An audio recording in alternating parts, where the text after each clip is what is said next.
हाँ, कोकड़ी, मणिपुरी और नेपाली। बैठ जाना है। हाँ अंजलि, बैठ जाना है। इसके बाद मैंने आपको संविधान संशोधन, अनुसूचियों में जितने भी संविधान संशोधन थे वो आपको तो याद होंगे। हमने कौन कौन से देखे थे संविधान संशोधन? 21वां संविधान संशोधन 1967 में कौन सी लैंग्वेज जोड़ी गई थी? सिंधी लैंग्वेज जोड़ी गई थी। इसके बाद हमने देखा था 71वां संविधान संशोधन 1992 जिसमें 3 लैंग्वेज जोड़ी गई थी, कोकड़ी, मणिपुरी और नेपाली जोड़ी गई थी। इसके बाद आता है 92वें संविधान संशोधन 2003 जिसमें कितनी लैंग्वेज जोड़ी गई थी? 4, बोडो, डोंगरी, मैथिली और संथाली। ठीक है। इसके बाद मैंने आपको ये बताया था कि जो अनुसूचियां हैं वो मूल संविधान में कितनी अनुसूचियां थी? 8। जो अब कितनी है वर्तमान में? कितनी है? 12। तो जो 9, 10, 11, 12 ये भी संविधान संशोधन के द्वारा ही जोड़ा गया है। तो बता सकते हो जो 9वीं अनुसूची है वो कौन से संविधान संशोधन के द्वारा? पहला संविधान संशोधन के द्वारा। ठीक है, पहला संविधान संशोधन 1951। ठीक है। जो दल बदल है, जो 10वीं अनुसूची है वो कौन सा संविधान संशोधन था? 52वां संविधान संशोधन 1985 था। और आपका जो 11वीं और 12वीं अनुसूची है वो 73वां संविधान संशोधन और 74वां संविधान संशोधन था। ठीक है। अनुसूचियां हमने पढ़ ली है। अनुसूचियों की संख्या कितनी है? 12 है। ठीक है। आपको तो ये पता है कि संविधान में कितने भाग हैं? 22 भाग हैं। अनुच्छेद कितने हैं? आर्टिकल्स कितने हैं? 395 आर्टिकल्स हैं और अनुसूचियां 12। अनुसूचियां वर्तमान की बात की जा रही है, वर्तमान में कितनी है? 12 है। ठीक है। अगर देखा जाए 395, अगर पूरा संख्यांक में अगर देखा जाए 465 और भाग देखा जाए तो पार्ट देखा जाए तो 25 भाग है। ठीक है। अब आपको पता है प्रस्तावना एक क्या है? प्रस्तावना भी है और प्रियम्बल भी है ना। प्रस्तावना एक है। ठीक है। आपको मैंने ये बताया है कि प्रस्तावना के जो शब्द हैं, जैसे प्रस्तावना में शब्द हम भारत के लोग कहां से लिया गया है? अमेरिका से लिया गया है। ठीक है। बता सकते हो स्वतंत्रता, समानता और बंधुत्व कहां से लिया गया है? हाँ चलो अभी हम देखेंगे प्रस्तावना। सबसे पहले हम देखेंगे प्रस्तावना कि इसकी कौन कौन सी वर्डिंग कहां कहां से ली गई है। ठीक है।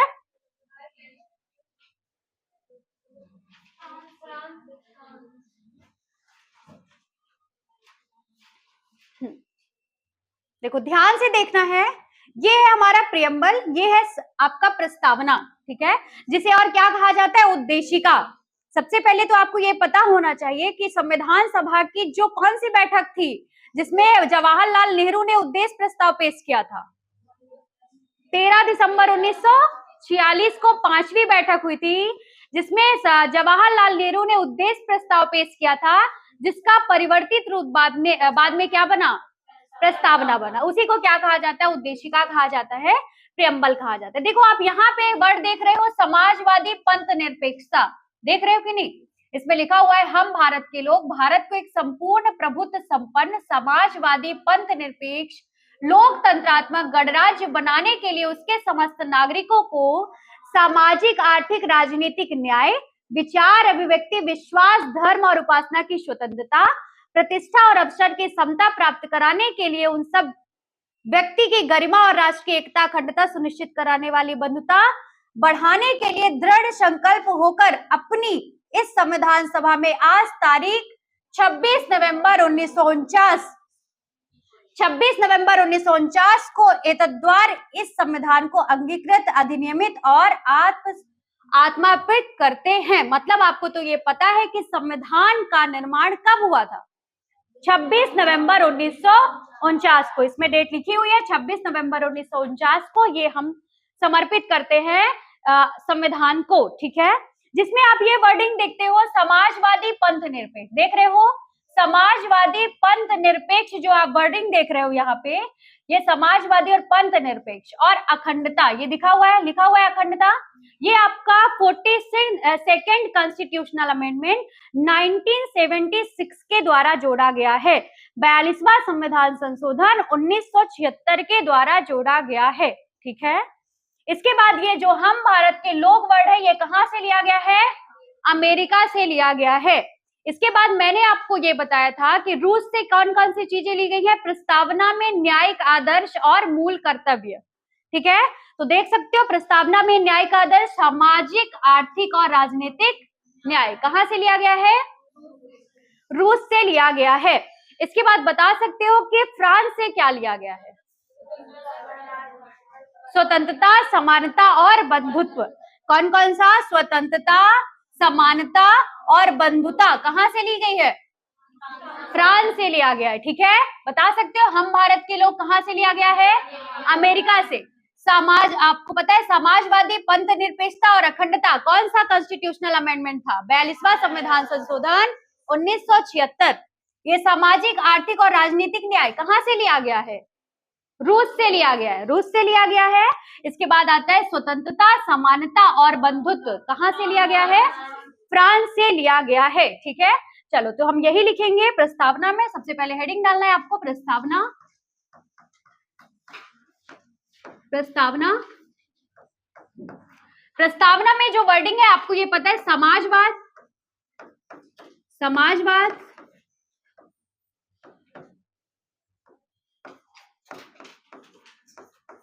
पंथ निरपेक्ष और अखंडता, ये आपका जोड़ा गया है 42वां संविधान संशोधन 1976 के द्वारा। 42वां संविधान संशोधन 1976 के द्वारा इसे जोड़ा गया है। ठीक है, इसके बाद हम भारत के लोग जो वर्ड है वो कहां से लिया गया है? हम भारत के लोग, ये शब्द जो है अमेरिका से।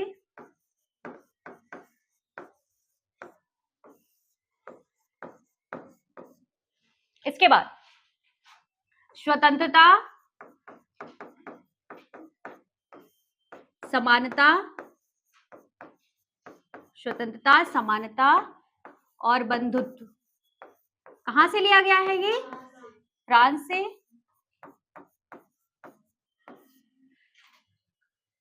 इसके बाद प्रस्तावना में जो न्यायिक आदर्श है,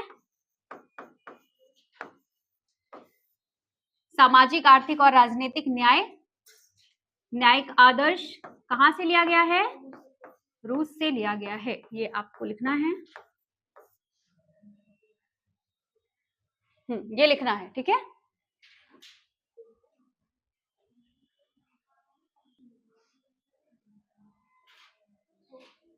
हो गया, सबने लिख लिया। चलो, इसके सबसे पहले हमने क्या देखा कि समाजवाद, पंथ निरपेक्ष और अखंडता जो शब्द यूज किया गया प्रस्तावना में वो कहां से लिया गया?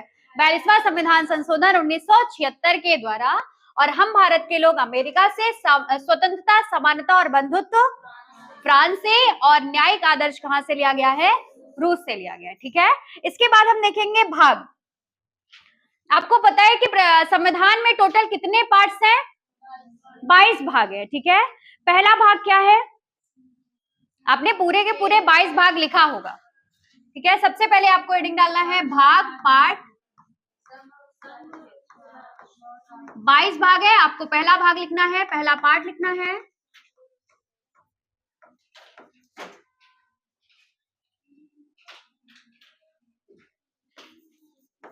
भारतीय संघ, भारतीय संघ और उसके राज्य क्षेत्र, और उसके राज्य क्षेत्र।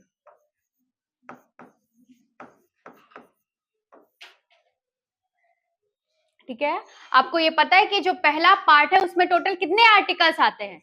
1 से 4 तक आर्टिकल है। ठीक है, तो लिखना है आपको पहला अनुच्छेद,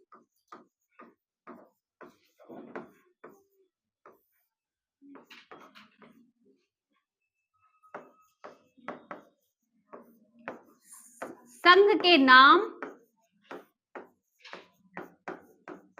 और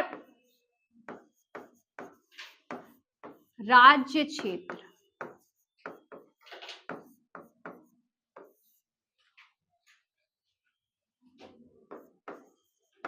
भारत अर्थात इंडिया राज्यों का संघ होगा। भारत अर्थात इंडिया राज्यों का संघ होगा। इसमें वही राज्य और राज्य क्षेत्र शामिल होंगे जो प्रथम अनुसूची में दिए गए हैं। आपने प्रथम अनुसूची में तो पढ़ा है क्या है, राज्यों के नाम, संघ राज्य क्षेत्र के नाम, है ना। तो जो पहली अनुसूची में दिया गया है वही राज्य और राज्य क्षेत्र होंगे। तो राज्य व राज्य क्षेत्र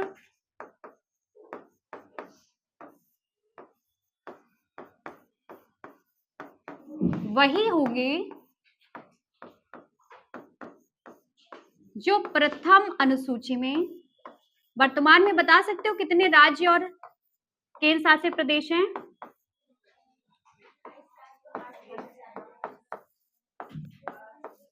28 राज्य और 8 केंद्र शासित प्रदेश हैं। इसको लिख लेना है। अनुच्छेद फर्स्ट में बताया गया है भारत अर्थात इंडिया राज्यों का संघ होगा। संघ के नाम और उसके राज्य क्षेत्र, राज्य और राज्य क्षेत्र वही होंगे जो आपके प्रथम अनुसूची में, जो फर्स्ट शेड्यूल में दिए गए हैं।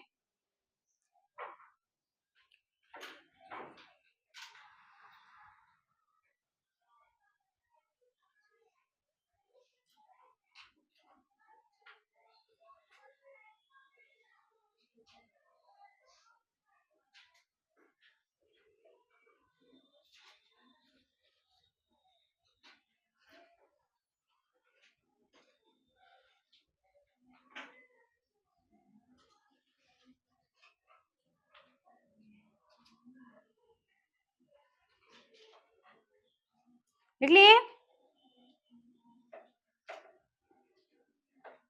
आर्टिकल नंबर 2 हम देखेंगे।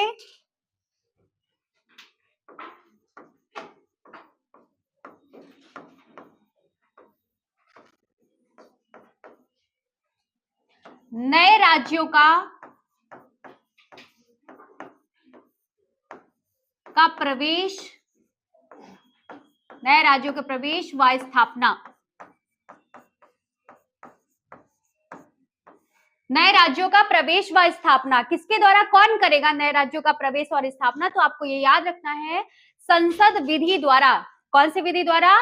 संसद विधि द्वारा। संसद को ये पावर है कि नए राज्यों का प्रवेश, स्थापना, नाम में परिवर्तन, स्थान में परिवर्तन कर सकता है संसद विधि द्वारा।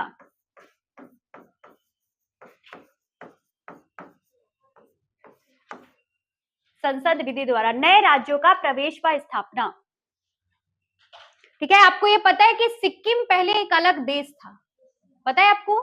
तो कौन सा संविधान, इसी के द्वारा, ये आर्टिकल नंबर 2 के द्वारा नए राज्यों का प्रवेश व स्थापना, मतलब सिक्किम राज्य को, सिक्किम एक देश था जिसे भारत में शामिल किया गया। ठीक है। सिक्किम जो है भारत का कौन से नंबर का राज्य बना था? 22वें नंबर का। लेकिन आपको ये याद रखना है कि कौन से संविधान संशोधन के द्वारा। ठीक है। तो आपको ये लिख लेना है, सिक्किम पहले एक स्वतंत्र देश था। ठीक है। लेकिन सिक्किम को 35वां संविधान संशोधन 1974 द्वारा पहले तो कोई स्टेट बनाया गया था, सह राज्य बनाया गया था, सह राज्य बनाया गया, और 36वां संविधान संशोधन 1975 द्वारा पूर्ण राज्य का दर्जा दिया गया था। पूर्ण राज्य का दर्जा दिया गया था।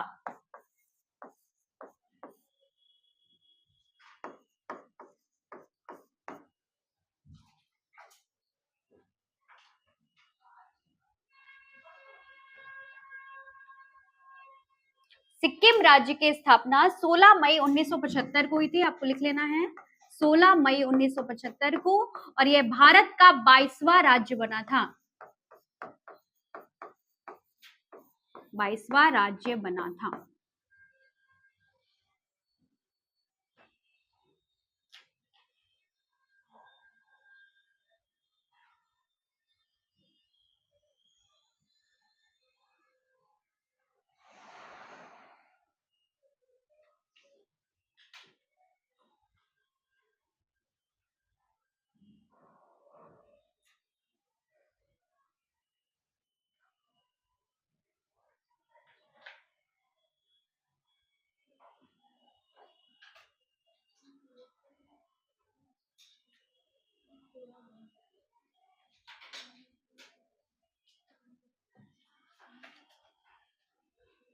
लिख लिए?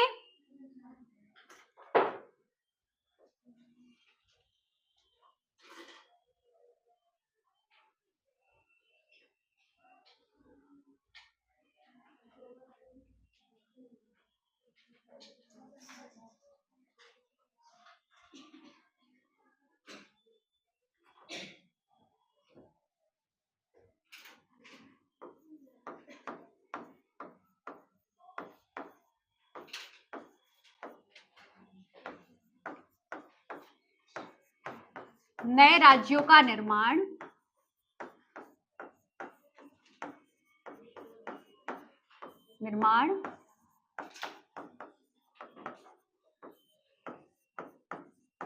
वर्तमान राज्य के क्षेत्रों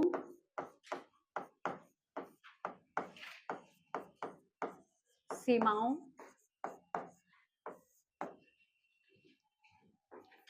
में परिवर्तन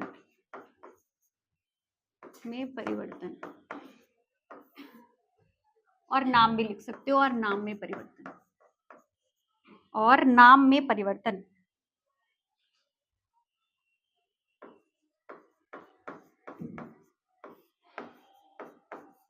नाम में परिवर्तन। नए राज्यों का निर्माण, वर्तमान राज्य क्षेत्रों के सीमाओं, नाम और परिवर्तन करना। ये विधि किसके पास है? मतलब बता सकते हो कि ये जो है अधिकार किसको दिया गया है? संसद को दिया गया है। आपने इसके पहले क्या देखा? नए राज्यों की प्रवेश व स्थापना, ये भी किसके पास है ये अधिकार? संसद द्वारा। संसद विधि द्वारा किसी भी राज्य का जो है सीमा क्षेत्र में परिवर्तन किया जा सकता है, नए राज्यों का प्रवेश व स्थापना किया जा सकता है। ठीक है, नए राज्यों का निर्माण, वर्तमान राज्य क्षेत्र की सीमाएं, नाम में परिवर्तन किया जा सकता है। ठीक है, संसद विधि द्वारा किसी भी राज्य के क्षेत्र की सीमा को बढ़ा भी सकते हैं, घटा भी सकते हैं, नाम में परिवर्तन भी किया जा सकता है। इसके बाद आपको लिखना है आर्टिकल नंबर 4, अनुच्छेद 4।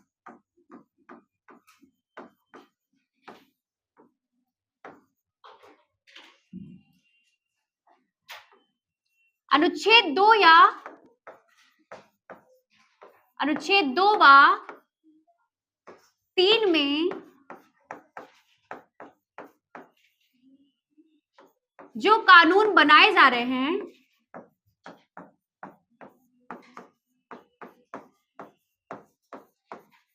उसमें संविधान संशोधन करने की जरूरत नहीं है। बिना संविधान संशोधन के द्वारा भी हो सकता है। संविधान संशोधन की जरूरत नहीं है।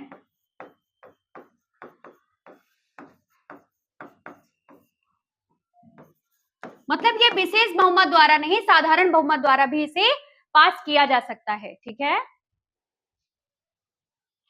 मतलब साधारण बहुमत द्वारा ही किसी भी राज्य के निर्माण व क्षेत्र व सीमाओं में परिवर्तन किया जा सकता है। साधारण बहुमत द्वारा, साधारण बहुमत द्वारा। ठीक है,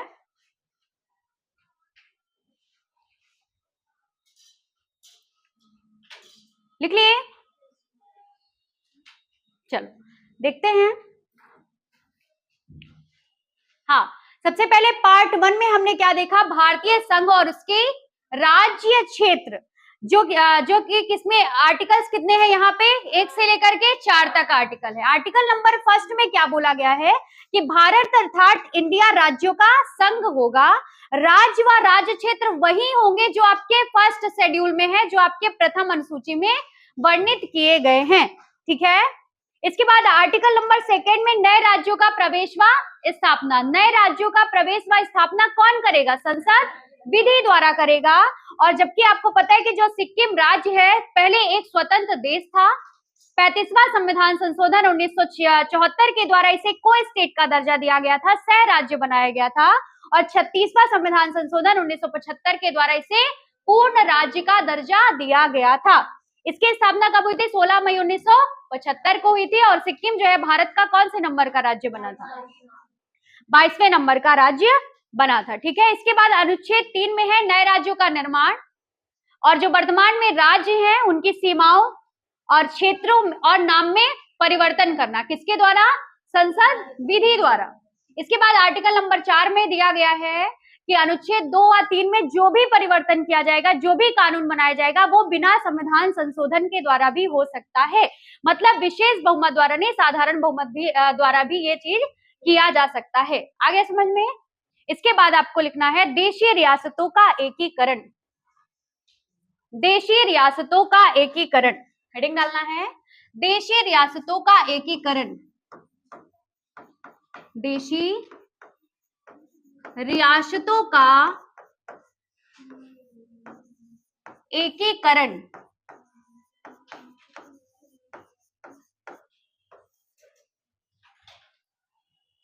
देशी रियासतों का एकीकरण, बस आपको ये याद रखना है कि 552 रियासतों में 549 ऐसी रियासतें थी जो भारत में शामिल हो गई थी। जब हम स्वतंत्र हुए, आजाद हुए, उस टाइम पे ये था कि जो भी स्वतंत्र थे देशी रियासतें, उनको ये बोला गया कि आप भारत में शामिल होना चाहते तो भारत में शामिल हो जाइए, अगर आपको पाकिस्तान में शामिल होना है तो पाकिस्तान में शामिल हो जाइए, अगर आपको स्वतंत्र रहना है तो आप स्वतंत्र रहिए। ठीक है, तो आपको ये याद रखना है कि 552 रियासतों में से 549 रियासत जो है वो भारत में तो शामिल हो गई थी, लेकिन 3 ऐसी रियासतें थी। कौन कौन सी? जूनागढ़, हैदराबाद, जूनागढ़, हैदराबाद और जम्मू कश्मीर। ठीक है, और जम्मू कश्मीर, ये रियासतें भारत में शामिल नहीं थी। बता सकते हो कि एकीकरण, देशी रियासतों को मिलाने का कार्य जो है किसको सौंपा गया था? सरदार वल्लभ भाई पटेल को। ठीक है, जो जूनागढ़ है, हैदराबाद और जम्मू कश्मीर, ये रियासतें भारत में शामिल नहीं हो रही थी। जूनागढ़ का ये कहना था, जूनागढ़ के जो शासक थे वो मुस्लिम थे, उनका ये कहना था कि हम जो है पाकिस्तान में शामिल होना चाहते हैं, लेकिन वहां की जनता से जनमत संग्रह कराया गया, रेफरेंडम कराया गया, जिसके द्वारा ये जूनागढ़ को भारत में शामिल किया गया। ठीक है, इसके बाद हैदराबाद में आपको पता होना चाहिए इस टाइम पे यहाँ के शासक थे निजाम। कौन थे? निजाम थे, और ये जो है स्वतंत्र रहना चाहते थे। क्या?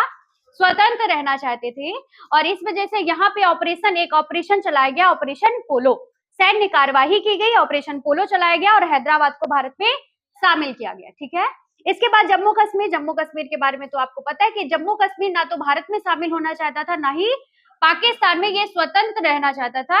जिसके इस टाइम पे यहाँ के राजा थे राजा हरि सिंह। जब यहाँ पे पाकिस्तानियों के द्वारा, पाकिस्तान कवालियों के द्वारा आक्रमण हुआ, तो ये यहाँ के जो शासक थे उन्होंने विलय पत्र पर हस्ताक्षर किए और जम्मू कश्मीर को भारत में मिलाया गया, शामिल किया गया। ठीक है, याद हो जाएगा आपको। सबसे पहले जूनागढ़, हैदराबाद और जम्मू कश्मीर। कौन सी रियासतें थी जो भारत में शामिल नहीं होना चाहती थी? जूनागढ़, हैदराबाद और जम्मू कश्मीर। ठीक है, आपको पता होना चाहिए ये जूनागढ़ में जनमत संग्रह के द्वारा इसे भारत में शामिल किया गया। हैदराबाद में सैन्य कार्यवाही के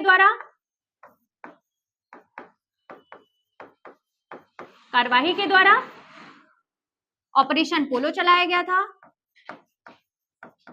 ऑपरेशन पोलो, और जम्मू कश्मीर में विलय पत्र। ये 1948 में ये भारत में शामिल हुए थे दोनों, 1948 1948, और ये 22 अक्टूबर 1947। ठीक है, आगे समझ में ये लिख लेना है।